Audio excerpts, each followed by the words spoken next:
Kak Febel. Iya Kak Martin. Ayo kita ke sana, yuk kita main game di sana. Aduh, gimana sih, besok kan kita ada ulangan matematika. Tapi kan kita udah di sini udah lama, Kak. Ya kita belajar biar pintar, jangan main mulu. Ini jam berapa coba Kak Febel lihat? Jam 10 malam. Salah. Jam berapa? Ini jam 12 siang udahan. Oh, jam 12 siang itu Iya. ada acara. Loh, acara apa, Kak? Ada ibadah. Ibadah Iya. apa, Kak? Ibadah online anak Betani Solo. Ibadah anak Betani Solo. Iya. Bener.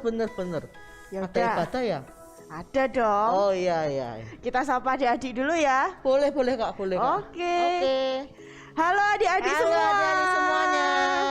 Gimana nih kabar kalian hari ini? Tentunya sehat-sehat juga kan? Pastinya dong Iya, Kak. bener banget, kayak kita di sini juga sehat.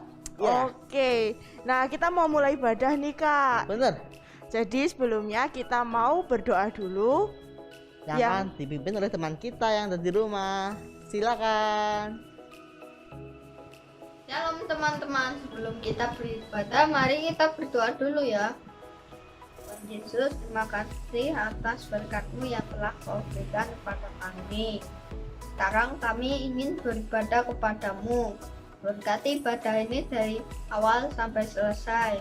Berkati juga kami yang ingin memuji dan mendengarkan firman-Mu. Terima kasih Tuhan Yesus, kami mengasihi-Mu. Amin. Selamat beribadah teman-teman. Tuhan Yesus berkati. Tetap semangat ya. Nah, kita sudah berdoa. Sekarang saatnya kita Memuji memuji Tuhan. Adik-adik yang di rumah harus pada semangat ya. Bener, harus semangat ya Kak ya. Kita bersuka cita bersama-sama. Yes. Yuk Oke, kita yuk. memuji Tuhan. Shalom adik-adik di rumah. Shalom. Sudah siap memuji Tuhan? Oke, kita mau masuk dalam hadirat Tuhan untuk kita mulai ibadah kita siang hari ini. Kita siapkan hati kita akan pujikan pujian ini. Kita bawa kerinduan kita sama Tuhan, sebab kemurahan Tuhan buat kita amat sangat besar. Amin.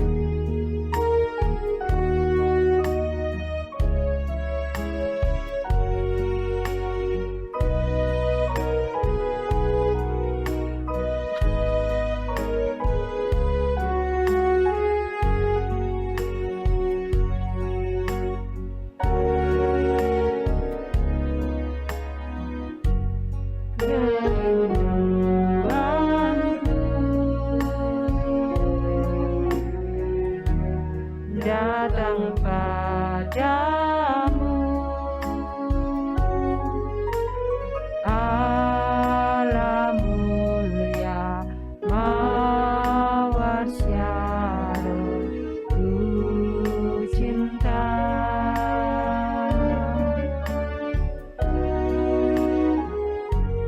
Kaulah rajaku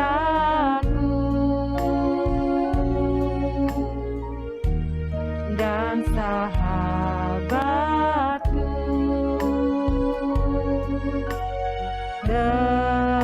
terindah termanis engkau bagiku. Ku sembah kau Tuhan.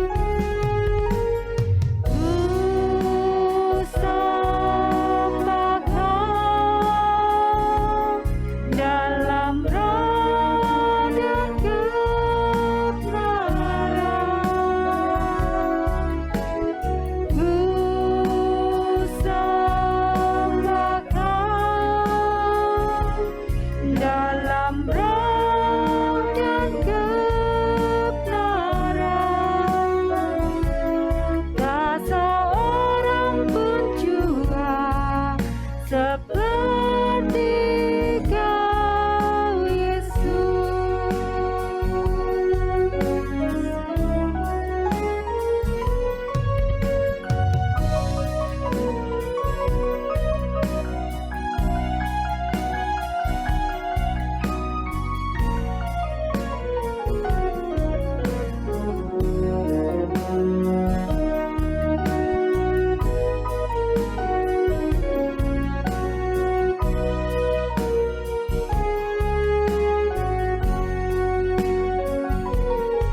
kalian di rumah masih semangat dalam memuji Tuhan?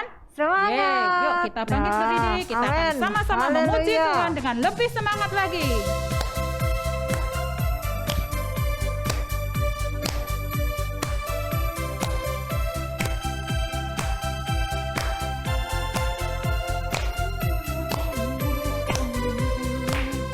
Ku menang bersama Yesus Tuhan. Ku menang di dalam peperangan.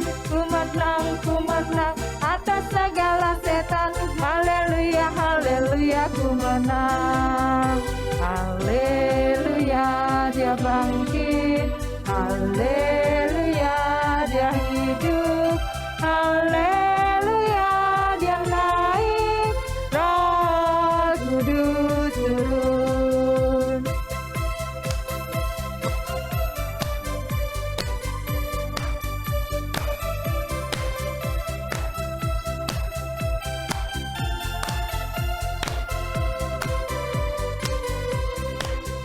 Ku menang bersama Yesus Tuhan. Ku menang di dalam peperangan. Ku menang atas segala setan. Haleluya, haleluya, ku menang. Haleluya, dia bangkit. Haleluya, dia hidup. Haleluya, dia naik. Roh Kudus turun. Haleluya, dia bangkit. Haleluya, dia hidup. Haleluya, dia naik. Roh Kudus turun. Roh Kudus turun. Roh Kudus turun. Nah, adik-adik, tiba saatnya kita mau mendengarkan firman Tuhan. Kita mau siapkan hati kita untuk kita mendengarkan firman Tuhan. Tapi sebelumnya kita mau pujikan pujian ini lagi.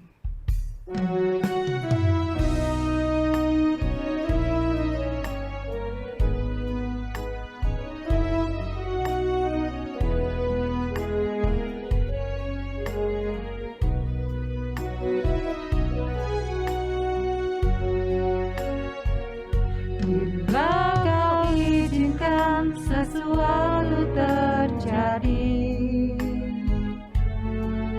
ku percaya semua untuk kebaikanku. Bila nanti telah tiba waktumu, ku percaya kuasa-Mu memulihkan hidupku. Waktu Tuhan pasti yang terbaik, walau kadang tak mudah dimengerti. Lewati cobaan, ku tetap percaya waktu Tuhan pasti yang terbaik.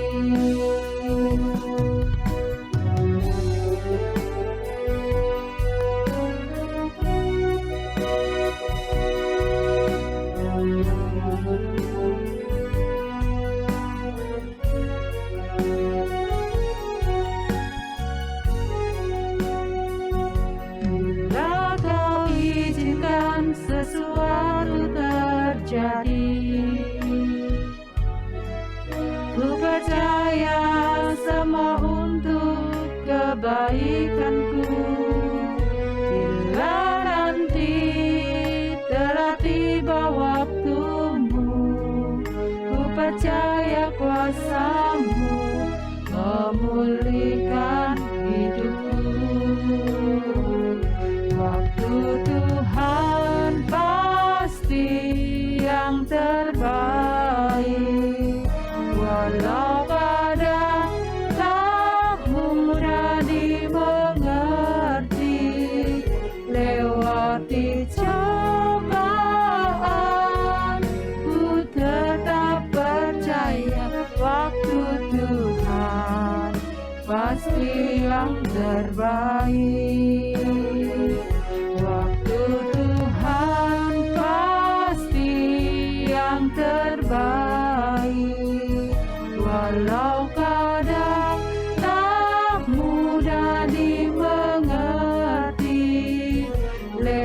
Lewati cobaan, ku tetap percaya waktu Tuhan pasti yang terbaik. Lewati cobaan, ku tetap percaya waktu Tuhan pasti yang terbaik. Lewati cobaan, ku tetap percaya waktu Tuhan pasti yang terbaik.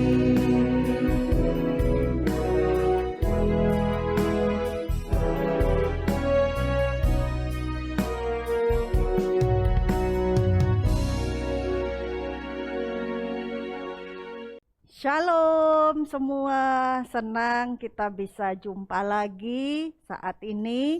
Nah, tadi kita sudah memuji, menyembah Tuhan. Saatnya kita mau mendengarkan firman Tuhan. Tapi sebelumnya kita berdoa dulu ya. Yuk, sikap doa. Kita tutup mata dan kita berdoa.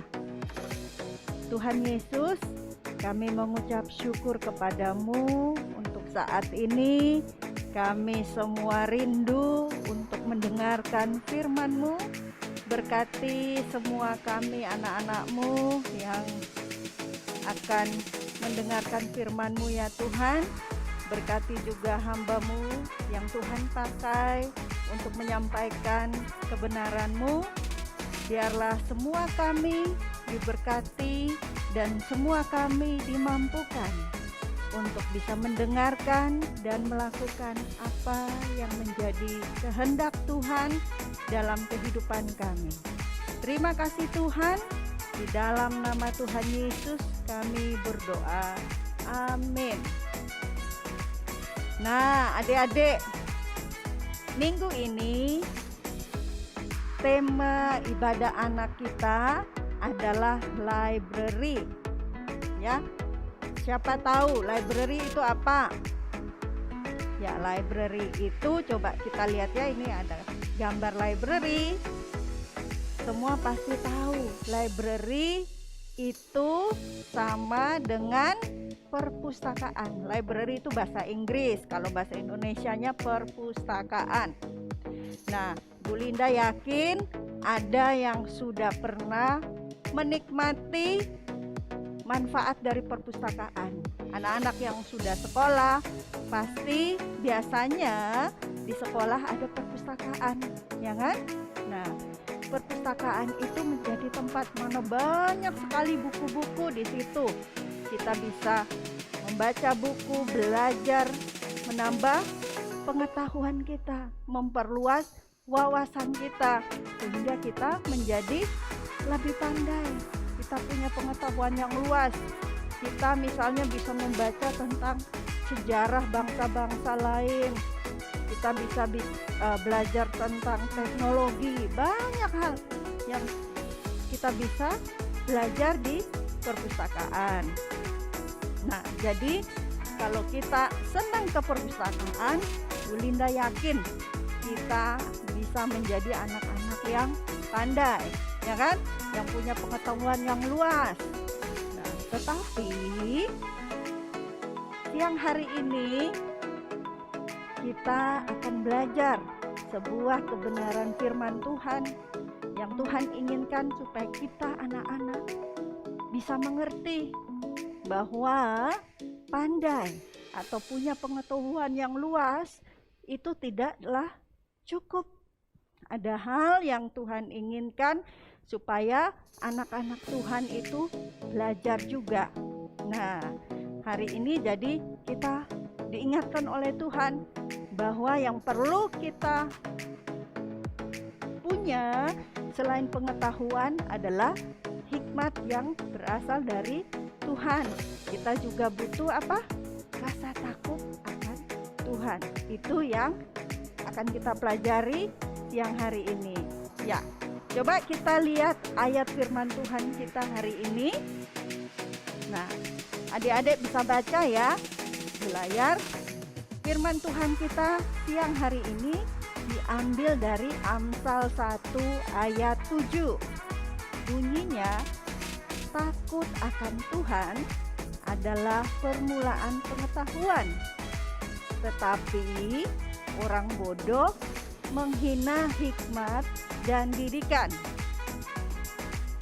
Nah, apa itu takut akan Tuhan? Siapa yang tahu? Mungkin banyak yang tahu ya. Tapi sebetulnya maksud dari takut akan Tuhan itu adalah kita memiliki rasa hormat. Kita kagum kepada Tuhan yang Maha Kuasa, Tuhan yang luar biasa. Kenapa? Karena Tuhan ini adalah Tuhan yang menciptakan langit dan bumi, menciptakan alam semesta, menciptakan manusia. Luar biasa. Tuhan kita itu Tuhan yang hebat. Makanya kita perlu hormat kepada Tuhan. Sepanjang kehidupan Bu Linda ya, Bu Linda tidak pernah dengar tuh ada satu orang pun di dunia ini yang sanggup menciptakan langit atau bumi yang baru. Tidak pernah ada. Atau pernah gak kalian dengar ada yang bisa menciptakan manusia? Pasti belum ada. Yang ada sih manusia itu punya pengetahuan untuk menciptakan robot, tapi nggak ada yang sanggup untuk menciptakan manusia seperti kita. Nah, jadi takut di sini maksudnya bukan takut serem gitu sama Tuhan, takut yang mengerikan kayak lihat hantu gitu ya, bukan ya. Tapi takut itu kita hormat kepada Tuhan, kita kagum kepada Tuhan. Oke? Nah, selanjutnya Amsal 1 ayat 7. Amsal 1 ayat 7 menyatakan bahwa rasa takut kepada Tuhan adalah permulaan dari pengetahuan. Nah, apa itu maksudnya ya? Rasa takut kepada Tuhan adalah permulaan dari pengetahuan. Nah, kalau pengetahuan itu sendiri adalah ilmu, ya, sederhananya artinya ilmu atau keahlian yang dimiliki oleh seseorang. Nah, mengapa Amsal 1 ayat 7 ini mengajari kita supaya kita punya rasa takut sebagai permulaan dari pengetahuan yang kita punya? Mengapa kita harus memiliki rasa takut kepada Tuhan? Nah, karena apa? Alasannya yang pertama, seandainya ya manusia itu yang diciptakan Tuhan itu kan, kita manusia diciptakan Tuhan dengan kecerdasan, dengan akal budi yang luar biasa. Kita ini manusia diberikan akal budi yang luar biasa, yang spesial, melebihi semua makhluk ciptaan Tuhan yang ada. Sehingga kita, Tuhan inginkan supaya bisa berkuasa atas ciptaan Tuhan yang lainnya. Dengan apa? Dengan supaya kita juga bisa mengelola apa yang sudah Tuhan ciptakan ini, dengan tujuan supaya terjadi kehidupan yang harmonis di bumi ini. Nah, masalahnya kalau manusia hanya punya pengetahuan tanpa ada rasa takut kepada Tuhan, tanpa hikmat yang dari Tuhan, maka pengetahuan itu bisa menimbulkan masalah dalam kehidupan, bisa menimbulkan kepada hal-hal yang jahat, bahkan malapetaka. Nah, contohnya ya, mungkin kalau kalian belajar sejarah atau IPS, ada peristiwa yang terjadi pada waktu Perang Dunia Kedua. Ya, pada waktu itu Jepang dibom, ya, ada 2 kota di Jepang, yaitu Hiroshima dan Nagasaki. Itu dibom dengan bom nuklir, bom atom, sehingga menimbulkan apa? Kematian. Banyak orang di Jepang mati, banyak terjadi kerusakan, kotanya hancur luar biasa. Dan efeknya tidak hanya seketika itu saja, tapi pencemaran lingkungan itu terjadi sangat lama. Nah, ini adalah contoh bahwa pengetahuan yang dimiliki oleh manusia, tapi kalau tidak diimbangi dengan hikmat dan rasa takut akan Tuhan, bisa menimbulkan bencana dan malapetaka. Nah, kemudian sebaliknya, kalau rasa takut akan Tuhan, atau jika kita memiliki hikmat Tuhan itu adalah kebenaran yang berasal dari Tuhan. Kalau kita memiliki hikmat dari Tuhan, kita akan diberikan kemampuan untuk tahu apa yang benar dan apa yang salah. Kalau hanya pengetahuan semata, namanya manusia, pengetahuan itu sangat terbatas. Kita bisa, menurut kita baik, menurut pengetahuan kita oke, tetapi tanpa hikmat dari Tuhan, itu malah bisa menimbulkan masalah. Ya, seperti bom atom itu kan awalnya diciptakan sebetulnya bukan untuk membunuh manusia, tapi karena kondisi waktu itu pada saat perang, orang dengan mudahnya memakai hasil dari pengetahuan manusia yang canggih itu untuk malah membunuh dan menimbulkan malapetaka. Nah, jadi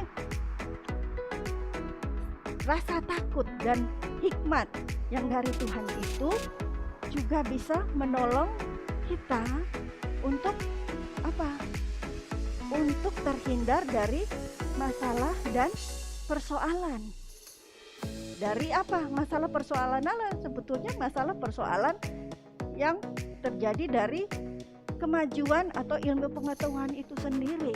Misalnya apa? Nah, saat ini kita hidup di zaman modern. Ilmu pengetahuan manusia itu berkembang sangat luar biasa, ya kan? Kita sekarang dengan gampangnya bisa pakai smartphone. Mungkin banyak dari kita ya yang setiap hari pakai smartphone. Karena saat ini kan kita sedang apa? Dalam masa pandemi ini kita belajar secara online. Kita bisa pakai laptop, komputer, smartphone kita bisa untuk belajar online. Ini hal-hal yang berguna ya. Bisa untuk nonton film, dengar musik, apalagi order GoFood ya, makanan. Itu hal yang baik. Tapi kalau kita tidak punya rasa takut akan Tuhan, kita nggak punya hikmat yang daripada Tuhan untuk membedakan mana yang benar apa yang salah, kita bisa apa? Terjerumus. Kita akan bisa masuk dalam masalah. Contohnya apa? Kalau kita nggak takut akan Tuhan, kita bisa pakai gadget kita untuk apa? Main game online sepuas-puasnya sampai lupa waktu. Kita lupa makan, ya kan? Lupa mandi. Akhirnya apa? Bisa sakit, ya kan? Hal yang lebih buruk lagi, kalau kecanduan game online, akhirnya kita main plototin terus screen handphone kita atau layar komputer kita.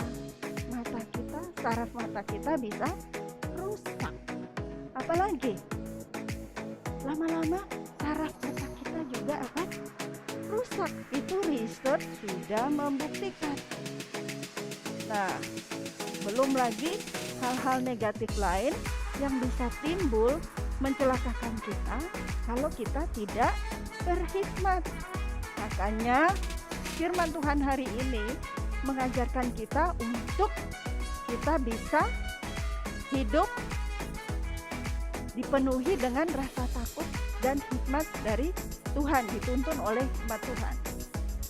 Nah, alasan yang berikutnya adalah kalau kita punya pengetahuan, jika kita pakai itu dipenuhi dengan hikmat dan rasa takut akan Tuhan, maka itu akan membuat kita melakukan hal-hal yang bisa menyenangkan Tuhan, yang bisa membanggakan Tuhan, mempermuliakan nama Tuhan, dan tentunya itu pasti akan memberkati banyak orang. Nah, selanjutnya firman Tuhan di Amsal 1 ayat 7, kelanjutan dari firman tersebut adalah bunyinya, tadi takut akan Tuhan adalah permulaan pengetahuan. Kalimat berikutnya adalah tetapi, Amsal 1 ayat 7, tetapi orang bodoh menghina hikmat dan didikan. Bu Linda ulang ya. Tetapi orang bodoh menghina hikmat dan didikan. Nah, maksud dari firman Tuhan ini apa? Orang bodoh itu ada bukan orang yang IQ-nya rendah ya. Ingat anak-anak, orang bodoh itu bukan orang yang IQ-nya rendah. Tetapi firman Tuhan mengajarkan kita bahwa orang bodoh adalah orang yang tidak mau belajar dan tidak mau taat kepada firman Tuhan. Nah, dikatakan bahwa orang bodoh menghina hikmat dan didikan. Menghina hikmat itu artinya apa? Tidak suka melakukan firman Tuhan. Ya kan? Orang bodoh tuh tidak suka, tidak mau diatur-atur, suka-suka dewe, maunya apa itu yang diinginkan. Hanya mau hidup menurut apa yang diinginkannya, apa yang disukainya. Nah, ini yang bahaya. Jadi kita itu perlu hikmat Tuhan. Tadi Bu Linda di awal sudah kasih tahu ya, kalau kita punya hikmat di atas pengetahuan, kecerdasan yang Tuhan berikan buat kita, maka kita akan mampu melakukan hal-hal yang benar, yang bisa menyenangkan hati Tuhan, yang bisa mendatangkan berkat, tidak saja untuk kita, tapi pasti buat orang lain juga. Nah, orang bodoh itu adalah orang yang tidak mau dididik untuk hidup menghormati Tuhan dan firman-Nya. Jadi adik-adik paham ya, ingat orang bodoh bukan orang yang IQ-nya rendah. Jadi kita nggak boleh ngejek anak-anak yang mungkin kurang pintar ya, karena slow, dia bodoh. Dia tidak bodoh. Yang bodoh adalah orang yang tidak taat, orang yang tidak mau melakukan firman Tuhan. Oke, berikutnya kita punya ya contoh-contoh tokoh Alkitab yang tidak saja berpengetahuan, memiliki kecerdasan, tapi mereka juga berhikmat dan hidup takut akan Tuhan. Siapa aja? Contohnya Raja Salomo. Nah, Raja Salomo ini raja yang sangat terkenal ya. Di sepanjang sejarah kehidupan manusia, Raja Salomo ini dikatakan satu-satunya raja yang paling kaya di antara semua raja yang pernah ada. Dan Raja Salomo ini juga adalah raja yang paling berjaya, termasyur ya. Dan raja ini hidupnya sangat bijaksana. Ada banyak orang yang tertarik untuk melihat ya, datang ke istana, ingin datang ke istananya Raja Salomo untuk melihat. Dan salah satunya Ratu Seba. Ratu Seba sangat terkagum-kagum dengan kehidupan Raja Salomo. Kenapa? Karena Raja Salomo ini memiliki hikmat Tuhan yang luar biasa. Pakaiannya sungguh luar biasa, cara hidupnya sangat teratur. Wow, sangat-sangat luar biasa. Kalian punya tugas baca cerita tentang Raja Salomo. Buka Alkitabnya ya, baca di 1 Raja-Raja ayat 3 ya. Di awal-awal di situ dikatakan bagaimana Raja Salomo dia tahu bahwa dia adalah manusia yang terbatas sebetulnya, dan dia tahu bahwa satu-satunya sumber hikmat adalah Tuhan. Makanya di awal waktu dia diangkat menjadi raja setelah ayahnya Raja Daud wafat, Raja Salomo datang kepada Tuhan. Dia berdoa, meminta apa? Raja Salomo meminta hikmat. Dia bilang, tolonglah aku Tuhan, aku butuh hikmat daripadamu supaya aku bisa menjadi raja yang bijaksana, bisa mengatur rakyatku yang banyak ini. Nah, ajaibnya Tuhan sangat suka dengan orang yang datang meminta hikmat. Karena apa? Hikmat itu pasti akan menolong seseorang untuk bisa hidup benar di hadapan Tuhan, bisa dipakai Tuhan untuk menjadi berkat buat banyak orang. Nah, sehingga apa? Raja Salomo bukannya hanya mendapatkan hikmat, tapi Tuhan juga memberkati Salomo dengan apa? Kejayaan, kemasyuran, dan kekayaan yang sangat-sangat luar biasa. Nah, ada lagi contoh apa? Sadrak, Mesak, Abednego. Mereka adalah orang-orang yang berpengetahuan luar biasa. Mereka sangat cerdas. Tetapi mereka ini juga orang yang hidupnya takut akan Tuhan. Sehingga dalam kehidupannya mereka menjadi orang-orang yang dipakai ya, waktu mereka dibuang ke negara asing, ke bangsa asing, mereka bisa diangkat menjadi pemimpin di dalam bangsa itu. Mereka diberikan kepercayaan oleh raja untuk menjadi pemimpin atas bangsa-bangsa asing yang tidak mengenal Tuhan. Nah, ada satu kejadian, suatu hari Daniel ya, dia karena kepatuhannya dia datang mau beribadah kepada Tuhan ya, dia dianggap melanggar perintah Tuhan. Tetapi pada akhirnya orang bisa melihat bahwa ketaatan Tuhan membela anak-anaknya yang mau hidup benar di hadapan Tuhan, yang mau hidup takut akan Tuhan. Daniel dibela walaupun dia masuk dalam gua singa, Tuhan bisa menyelamatkan Daniel sehingga dia bisa selamat. Bahkan oleh karena apa yang dilakukannya, nama Tuhan bisa ditinggikan di negara yang bukan bangsa dari Daniel itu sendiri. Nama Tuhan dipermuliakan, bahkan raja bilang kepada seluruh rakyat di negara itu supaya hanya takut dan menyembah kepada Allahnya Daniel saja. Nah, adik-adik, itu adalah contoh. Yang terakhir adalah kisah tentang Yusuf. Yusuf itu juga orang yang hidup takut akan Tuhan.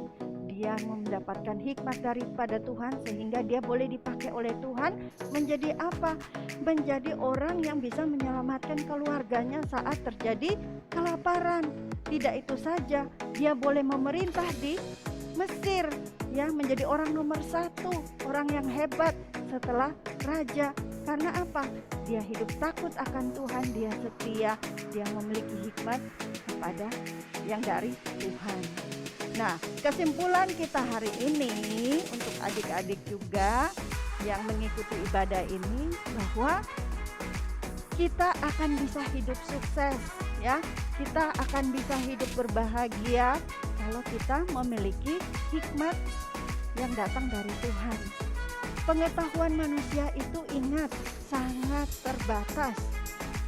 Karena itu kita butuh hikmat dari Tuhan. Kalau kita hidup takut akan Tuhan, maka kita akan bisa hidup menyenangkan hati Tuhan. Kita bisa berhasil, kita bisa menjadi alat bagi hormat dan kemuliaan nama Tuhan. Dan tentu saja kalau kita hidup takut akan Tuhan, kita memiliki hikmat, pasti hidup kita berbahagia dan menjadi berkat bagi banyak orang. Nah, sekian firman Tuhan, tapi sebelumnya kita berdoa dulu ya. Terima kasih Tuhan untuk kebenaran firman-Mu yang sudah kami dengarkan. Biarlah kami boleh hidup seturut dengan apa yang Tuhan kehendaki, yaitu kami boleh memiliki rasa takut akan Tuhan, kami menghormati Tuhan dalam kehidupan kami hidup mau melakukan firman-Mu, dan karena itu Tuhan, apapun yang kami lakukan akan menjadi berkat, membawa kemuliaan bagi hormat nama Tuhan, bahkan hidup kami akan dipakai Tuhan untuk menjadi berkat bagi banyak orang. Terima kasih Tuhan, di dalam nama Tuhan Yesus kami berdoa. Amin. Nah, adik-adik, kita sudah selesai mendengarkan firman Tuhan yang sangat memberkati buat kita semua. Benar banget Kak. Tapi Yes, adik-adik yang di rumah udah nunggu aktivitas hari ini. aktivitas. Iya dong, kita lihat yuk. Oh iya, ini kita lihat ini. Shalom teman-teman semuanya. Pada aktivitas pada hari ini adalah membuat buku. Bahan-bahan yang dibutuhkan adalah gunting, beberapa HVS, kertas karton, dan kertas kado. Pertama-tama ambil beberapa HVS, lalu potong menjadi 4 bagian, dan hasilnya akan seperti ini. Lalu jika sudah, ambil kertas karton dan dilipat, lalu dilapisi oleh kertas kado. Kertas kado boleh sesuka kalian. Lalu tempelkan kertas HVS di dalam kertas kado, dan hasilnya akan seperti ini. Selamat mencoba. Nah, kita kan sudah lihat aktivitasnya ini Kak. Betul. Tinggal kita kerjakan. Habis itu Jangan lupa difoto, diupload di tag. di Instagram kita @ibadahanak_Bethany Solo. Bener banget. Oh iya, kita juga tidak lupa mengucapkan terima kasih Terima kasih. buat para volunteer yang sudah membantu kita pada ibadah hari ini. Yes, dan kita juga ingatkan kembali kepada teman-teman semuanya kalau kita minggu depan ada ibadah lagi. Betul Ya, banget. setiap hari Minggu jam 12 di YouTube mana Kak? Di YouTube Ibadah Anak Bethany Solo. Ya, Yang pastinya dengan tema-tema yang menarik lagi. bener banget itu. Jangan lupa juga buat like Share. and Ya, subscribe. dan gini Kak. Ada apa Jangan Kak lupa Martin? juga kita untuk jaga kesehatan nih Kak. Betul banget, minum Iya. vitamin. Tidur yang cukup. Dan juga jangan sering-sering main game. Iya, apalagi ini kan udah di masa liburan ya. Iya, betul Ya, banget. Tetap boleh sering-sering main game ke depan ya. Iya, kayak Firman tadi. Yes. Nanti bisa merusak syaraf mata dan juga syaraf otak. Bener banget itu Kak. Ya Oke, udah. adik-adik, jaga kesehatan, Yes. minum vitamin, Mm-mm. dan saksikan terus ibadah anak tentunya. Iya, bener banget.